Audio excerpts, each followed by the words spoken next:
Liberty is one of the most fundamental concepts of modern democratic societies, but what do we really know about its origins? Many of us assume that our modern ideas of liberty are rooted in democratic movements, but what if the opposite were true?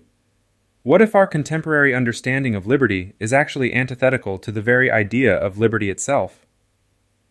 In this video, we will explore the aristocratic roots of liberty and investigate how modern ideas may have led us astray. The ability to participate in governing society is often seen as a fundamental aspect of freedom. However, it is becoming increasingly clear that many people feel powerless and believe they are being governed, rather than having a say in governance. The French philosopher Bertrand de Jouvenel believes that liberty is not just about having the ability to participate in governance. Rather, it lies in an individual's ability to have control over their own will without being subjected to the will of others. The essence of liberty is in our ability to govern ourselves, and only when it endangers the basic requirements of life and society is our will checked. Liberty is not our more or less illusory participation in the absolute sovereignty of the social whole over the parts. It is, rather, the direct, immediate, and concrete sovereignty of man over himself, the thing which allows and compels him to unfold his personality, gives him mastery over and responsibility for his destiny. The concept of liberty is critical in preserving an individual's dignity and preventing them from being reduced to a mere instrument of the state's will. Unfortunately, the ideals of liberty have been lost, because the aristocracy, the historical defenders of liberty, have been defeated. State encroachments, backed by popular approval, have granted modern democratic governments more authority than absolute monarchies ever had. Liberty is found among the most ancient groupings of the Indo-European peoples known to us. The system of liberty rested entirely in those days on the assumption that men would use their liberty in a certain way. Reliance was placed on the observable fact that men that is to say of a certain class, and virtue of acquired characteristics which could be maintained in vigor, behave for all practical purposes in this particular way. With them and for them, the system of liberty was workable. This assumption implied no estimate on the nature of man as such. Speculations of that kind made their appearance only when Greek civilization was in decline, and came to Rome as an importation from abroad. To grasp the concept of liberty, it's essential to comprehend the character of those who safeguard it. Aristotle once said that true nobility requires self-love. The good man ought to be a lover of self, since he will then act nobly, and so both benefit himself and his fellows.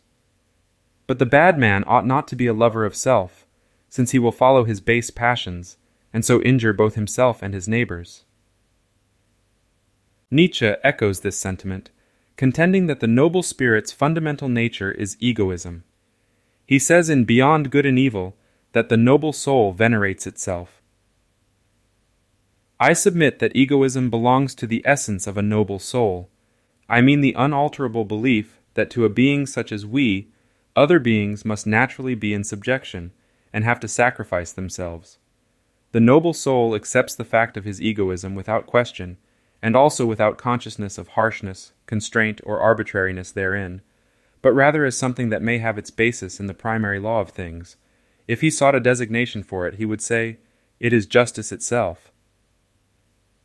The noble soul esteems in others what it recognizes in itself, recognizing certain individuals as its privileged equals, and interacting with them confidently and respectfully. It honors itself by honoring those who are its peers, granting them the same rights it claims for itself. In a noble society, this reciprocal exchange of honors and rights is the norm. The noble soul gives as he takes, prompted by the passionate and sensitive instinct of requital, which is at the root of his nature. Honor is the province and invention of the strong and powerful, who know how to honor both themselves and their equals. The noble soul recognizes obligations only to peers of equal status, and may act toward lower classes as the heart desires, whether that involves strictness, compassion, or any other appropriate emotion. It is the powerful who understand how to honor. This is their art, their realm of invention. The profound reverence for age and tradition, all law rests on this double reverence. the faith and prejudice in favor of ancestors and disfavor of those yet to come are typical of the morality of the powerful. Nietzsche's and Spinoza's theory of virtue and power provide insight into the noble character. In Spinoza's view, power is strongly linked with happiness, activity, and virtue. Being active rather than passive is considered virtuous because there is no other virtue besides capability or power. Powerlessness is the opposite of virtue, not vice. Therefore, if virtue is the greatest power, it necessarily becomes the object of the strongest desire, because there is nothing that is as worthy of desire as virtue. According to this view, whatever increases our power of acting is objectively good. In both Spinoza's and Nietzsche's view, men do not strive toward joy as an end, but rather toward increased power, and experience joy in increasing it. An increase in power or activity corresponds to joy, which is essential for understanding liberty, and why it was so fiercely guarded by the aristocracy. What complicates our continual experience of joy is that our striving is continually hindered and deflected by external circumstances. To the degree that an individual is consequently determined by such encounters with external forces, rather than acting as the adequate cause of his own actions, he is said to be suffering distress. Spinoza calls this condition servitude or slavery. Not all passion indicates sadness, but the passions associated with distress often indicate a decrease in one's power of acting. All genuine activity, by contrast, expresses the individual's striving for power, rather than determination by external forces, and is subsequently joyous. This virtue-power ethic is fundamentally affirmative and thus creates values. The noble type of man experiences itself as determining values. It does not need approval. It judges, what is harmful to me is harmful in itself. It knows itself to be that which first accords honor to things. It is value-creating. According to Nietzsche, the egoism of the noble soul is propulsive, enabling individuals to focus on their own values and mechanisms for survival, thereby allowing them to believe in themselves and overcome adversity. This virtue is in sharp contrast to prevailing moral beliefs that prioritize meekness as a virtue. These values are precisely the opposite of those held by noblemen, who create values for the purpose of elevation. He honors whatever he recognizes in himself. Such morality equals self-glorification. In the foreground there is the feeling of plenitude, of power, which seeks to overflow, the happiness of high tension, the consciousness of a wealth which would fain give and bestow. The nobleman also helps the unfortunate, but not, or scarcely, out of pity, but rather from an impulse generated by the superabundance of power.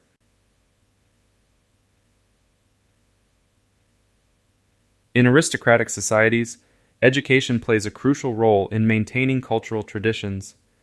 In ancient Greece, one such institution was the ephebi, which focused on the education and development of boys, training them to become citizens and soldiers. Upon admission, the ephebis took an oath of allegiance at the temple of Algorus and were sent to the town of Munitia, or Mount Athos, as part of a garrison. The college served as more than a mere school for philosophy, rhetoric, or religion. Its primary aim was to provide instruction for citizenship, given the complex and varied duties of an Athenian. As a soldier, a speaker and voter in public assemblies, a lawmaker and enforcer, and a devout celebrant of the country's cults, an Athenian must possess a diverse range of skills and knowledge. Additionally, as a freeman, he must exhibit qualities distinct from those of a slave. A comprehensive education entails proficiency in poetry, which is an essential part of the sacred heritage, featuring hymns of praise to the gods and the mighty deeds of ancestors. Mastery of gymnastics, and above all music, are also critical components of Athenian culture, representing the ideal person described by Aristotle. The ephebi must embody this ideal to become the perfect Athenian citizen. In ancient Rome, the patrician class, which formed the elite, frequently traveled to Greece or hired Greek tutors to educate them. For the Roman statesman and orator Cicero, education was the key to creating the ideal Roman man. The name of man is generally bestowed, but is in fact earned only by those who cultivate knowledge. The elites embraced liberty as a way of life that was anchored in responsibility, ritual, and folkways.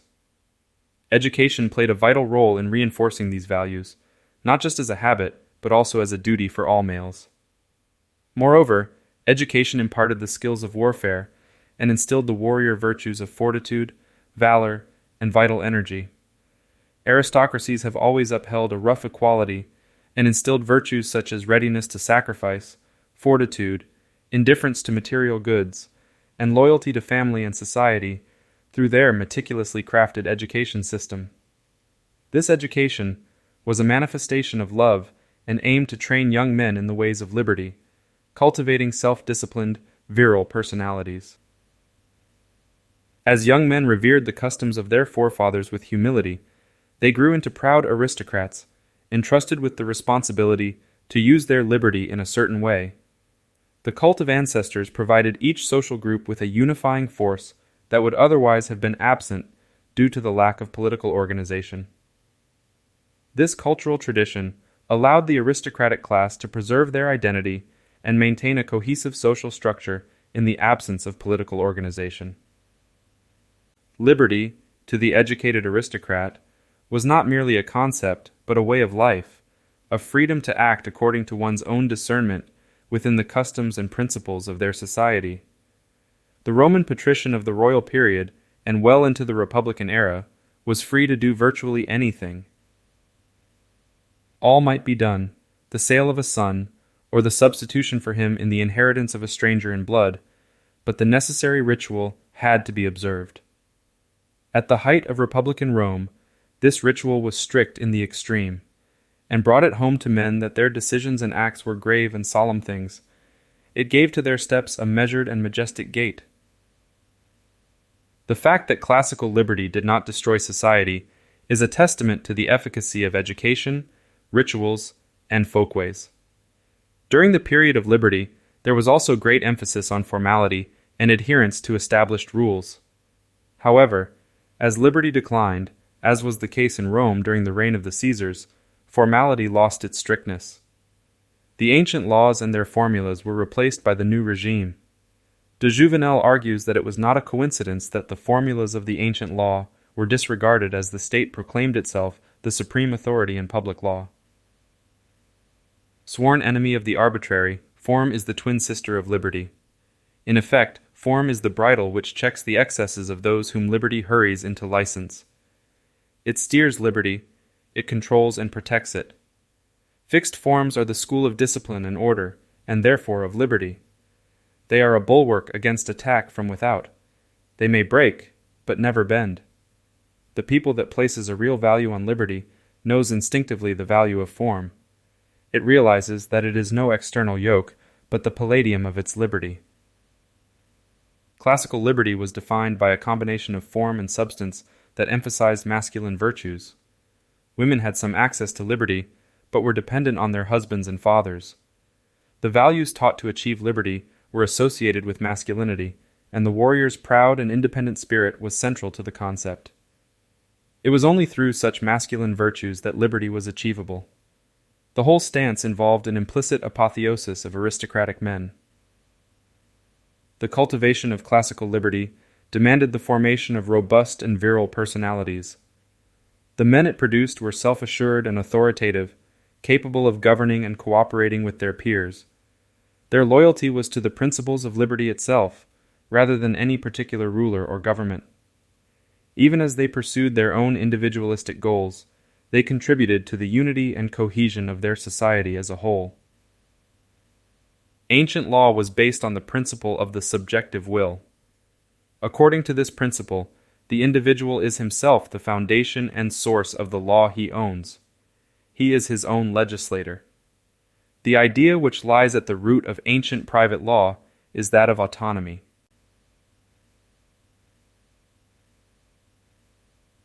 The system of liberty in the ancient world rested on a social differentiation which the modern spirit finds profoundly shocking.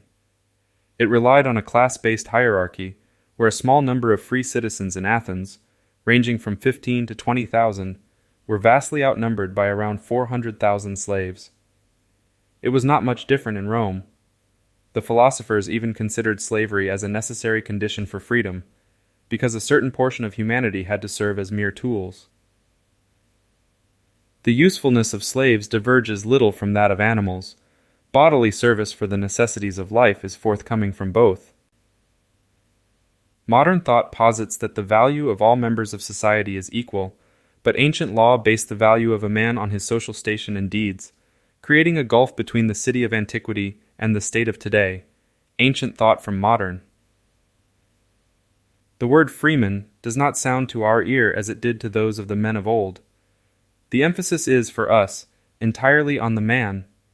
In it is the substance, and the adjective is a mere redundancy, which only develops an idea already contained in the noun. Whereas for the Romans the emphasis was on the free, so much so that they telescoped the noun and the adjective into a single noun, ingenuous. During the Middle Ages, the phrase liber homo was used to express the concept of liberty. According to de Jouvenel, freemen constituted a group of individuals capable of ruling and working together, who placed their dignity and pride in themselves and their city. These men, whether they were Greek or Roman, would never succumb to slavery from within or outside of their society.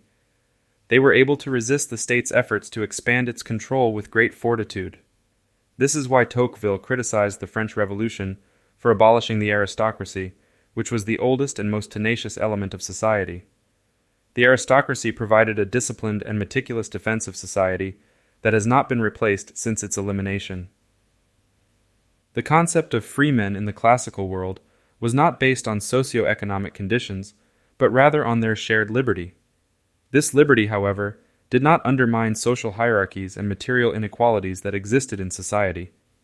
Attempts in the 18th and 19th centuries to generalize this concept of equality to encompass all members of society had unintended consequences that were anti-libertarian in nature. The privileged aristocracy in ancient societies faced social pressure from the mass of plebeians, resulting in the diffusion and alteration of the system of liberty. De Jouvenel finds it ironic that modern philosophers adopted their conception of liberty from unfree societies without recognizing that it was rooted in social differentiation and the acceptance of slavery. This observation was also made by the French philosopher Rousseau. According to Nietzsche, the elevation of humanity has always been the work of an aristocratic society. Every enhancement of the type man has so far been the work of an aristocratic society, and it will be so again and again, a society that believes in the long ladder of an order of rank and differences in value between man, and that needs slavery in some sense or other. Without that pathos of distance which grows out of the ingrained difference between strata, when the ruling caste constantly looks afar and looks down upon subjects and instruments, and just as constantly practices obedience and command, keeping down and keeping at a distance, that other, more mysterious pathos could not have grown up either. The craving for an ever-new widening of distances within the soul itself, the development of ever higher, rarer, more remote, further stretching, more comprehensive states, in brief, simply the enhancement of the type man, the continual self-overcoming of man. Nietzsche believed that every higher civilization began with strong natural men who conquered weaker and more peaceful communities. These barbaric clans possessed uncorrupted natural instincts of domination, and their strength came not from physical power alone, but from their psychical power. In the beginning, the noble caste was always the barbarian caste. Their predominance did not lie mainly in physical strength, but in the strength of the soul. They were more whole human beings, which also means, at every level, more whole beasts. The arrival of the warrior did not signal the end of liberty, despite what modern historicism may suggest. In fact, liberty was a right wrested from authority by a privileged warrior aristocracy. Liberty was not solely a matter of birthright, but instead was initially an accomplishment that could only be inherited by those capable of protecting it. It is no coincidence that an aristocrat was the one to wield the knife that killed Caesar. The noblemen will fiercely protect their liberty because it is the very condition of their existence. Liberty doesn't arise by chance in warrior aristocratic societies. It's never a gift handed to them on a silver platter. It's always acquired through struggle and conquest. Nietzsche argues that freedom isn't about immunity from constraints or resistance, but rather in the act of overcoming them and emerging victorious. Therefore, the true embodiment of freedom is the warrior. How is freedom measured in individuals and peoples? According to the resistance which must be overcome, according to the exertion required to remain on top. The highest type of men should be sought where the highest resistance is constantly overcome. 5 steps from tyranny, close to the threshold of the danger of servitude. Liberty cannot thrive within liberal institutions, because it is rooted in the desire for power and domination, which only the warrior embodies. Restricting these basic instincts would render defending liberty impossible. It takes strong and virile individuals to defend liberty, as the masses lack the necessary force and ability to do so. Their role is limited to reacting. Unfortunately, modern societies encourage hedonism among the masses, making them docile and preventing them from developing the self-assurance and fierceness needed to protect their liberties. Liberal institutions cease to be liberal as soon as they are attained. Later on, there are no worse and no more thorough injurers of freedom than liberal institutions. Their effects are known well enough. They undermine the will to power. They level mountain and valley and call that morality. They make men small, cowardly, and hedonistic. Nietzsche argues that liberal institutions promote freedom only during their attainment because they stimulate the instincts of war. However, once achieved, these institutions turn against the very conditions that enable their existence. In Nietzsche's view, war educates for freedom. Both Nietzsche and de Jouvenel seem to be in agreement on this point. Viewed historically, liberty had been a status, acquired not without a struggle by certain men, maintained by an energetic defense and guaranteed by privileges extorted from authority. The concept of liberty may have originated with the emergence of warriors in war, as they created both liberty and slavery and established themselves as the first freemen, in contrast to the partly free and the slaves. Before the arrival of warriors, people in primitive societies were not free, and every aspect of their private life was subject to religious observances dictated by priestly authority. The arrival of warrior clans and tribes, who acquired wealth and prestige through wars and raids, led to a change in the social order and the overthrow of the old regime. The liberty of an armed and exclusively male aristocracy challenged the pattern of religious regimentation that had previously existed. The Jews and Israelites, who had a ruling priestly caste and strict religious regimentation, provide a good example of such a society. The origin of liberty may be uncertain, but full liberty was closely linked with the martial vocation. In German, the term Freiherr refers to a baron, a man who bears arms and uses them to maintain his social position.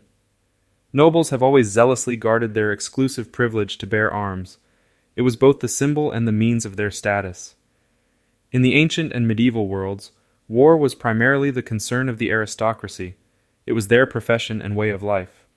Knights were considered great men, and knighthood brought social elevation and membership in a military elite. De Jouvenel argues that freemen historically attained their social status through the use of force, using the example of the Norman invasion of England.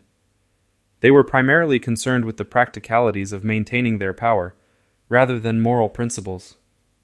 Discussions of morality were unlikely to be effective in securing their liberty. For what is freedom?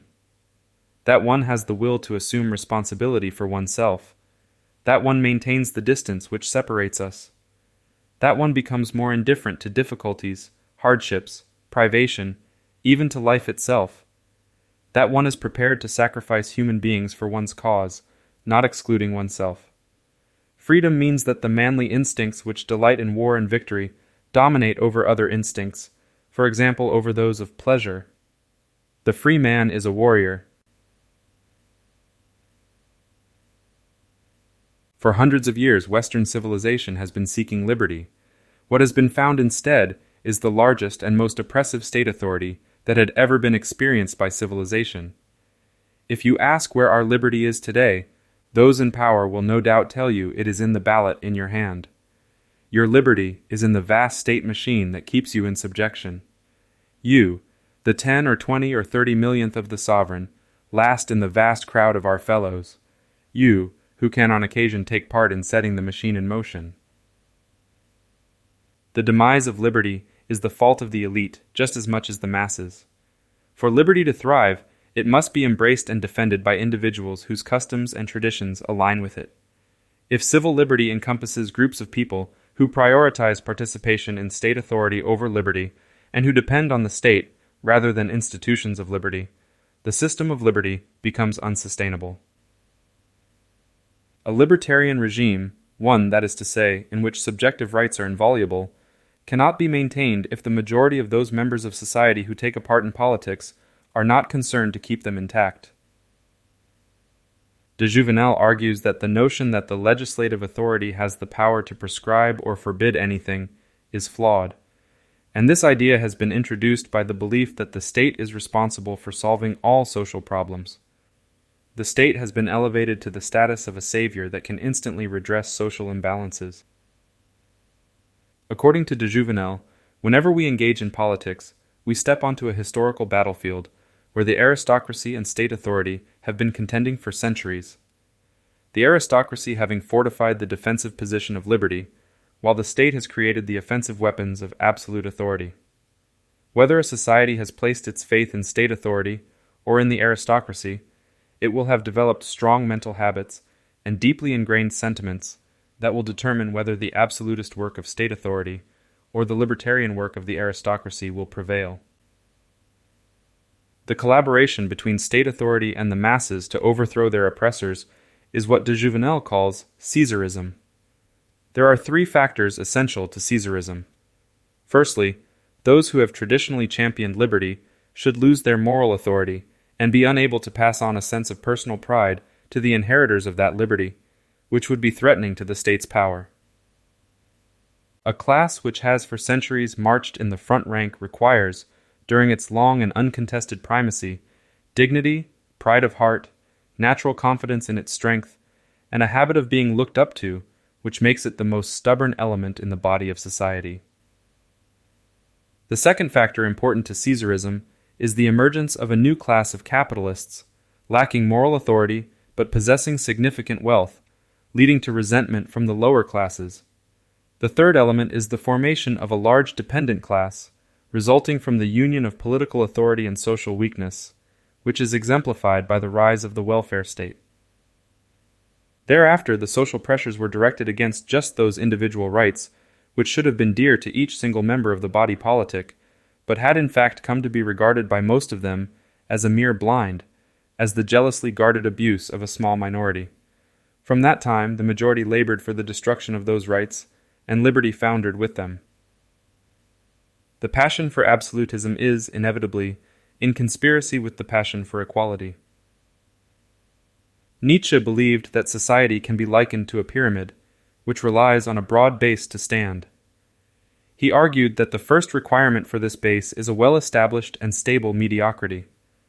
All aspects of professional and economic activity, such as agriculture, art, science, and manufacturing, require the presence of mediocre abilities and aspirations to function.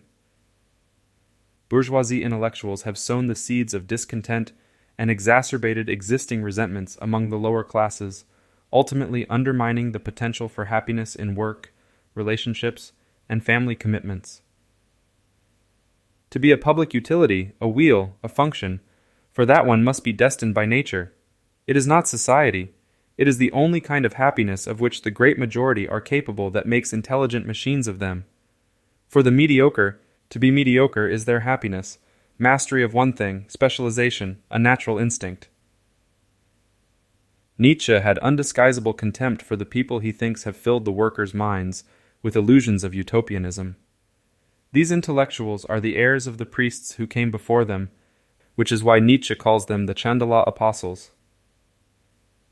Whom do I hate most among the rabble of today? The socialist rabble, the Chandala apostles, who undermine the instinct, the pleasure, the worker's sense of satisfaction with his small existence, who make him envious, and who teach him revenge. The source of wrong is never unequal rights, but the claim of equal rights. Instead of elevating the dignity of labor, the bourgeoisie have belittled it. It is widely known that the upper-class liberals hold the working class in contempt. This is evident in their condescending manner and attempts to assist them without understanding their plight. In ancient Rome, A person's occupation was their identity, the only means of acquiring respect, dignity, and purpose, without which they would be forgotten.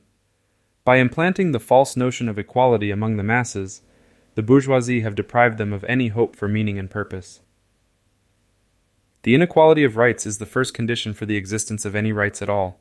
A right is a privilege. A man's state of being is his privilege. The concept of liberty is not a right given by the state, but rather a right that is acquired and defended through the energetic efforts of strong, virile individuals. The aristocratic roots of liberty demonstrate that the ideals of freedom and individualism were not granted by rulers, but rather acquired through the courageous efforts of individuals who challenged the authority of those who sought to control them. The history of liberty shows that it is not a passive state, but an active one, requiring constant vigilance and a willingness to resist those who would seek to suppress it. Ultimately, the defense of liberty requires individuals who are willing to take a stand and assert their right to freedom and self-determination, regardless of the challenges and obstacles they may face.